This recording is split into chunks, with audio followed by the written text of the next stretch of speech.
বন্যা নিয়ন্ত্রণ প্রকল্পে জালিয়াতির অভিযোগে এবার বিক্ষোভে উত্তাল ফিলিপাইনের রাজধানী ম্যানিলা। বন্যায় কোটি কোটি ডলারের ক্ষয়ক্ষতি ও সরকারের দুর্নীতির অভিযোগে গত রোববার ম্যানিলার রাস্তায় হাজার হাজার মানুষ বিক্ষোভ করেন। এ সময় বেশ কিছু স্থাপনা ভাঙচুরেরও ঘটনা ঘটে। বার্তা সংস্থা এএফপি বলেছে, রবিবার ম্যানিলার লুনেটা পার্কে প্রায় 13,000 মানুষ জড়ো হয়ে বিক্ষোভ করেন। বিক্ষোভে যোগ দেওয়া লোকজনের হাতে জাতীয় পতাকার পাশাপাশি বিভিন্ন ধরনের ব্যানার ফেস্টুন দেখা যায়। এ সময় তারা আর নয় অনেক হয়েছে, কারাগারে পাঠাও লেখা ব্যানার নিয়ে বিক্ষোভ করেন। দুর্নীতিতে জড়িতদের বিচারের দাবিতে বিভিন্ন ধরনের স্লোগান দেন। এদিকে বিক্ষোভে বিপুল সংখ্যক মানুষের অংশগ্রহণের সম্ভাবনা ঘিরে শনিবার রাত থেকেই ম্যানিলার রাস্তায় সতর্ক অবস্থানে ছিল পুলিশ ও সেনাবাহিনী।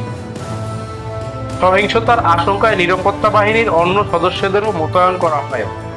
তারপরও বেশ কিছু জায়গায় বিচ্ছিন্ন সংঘর্ষের খবর পাওয়া গেছে।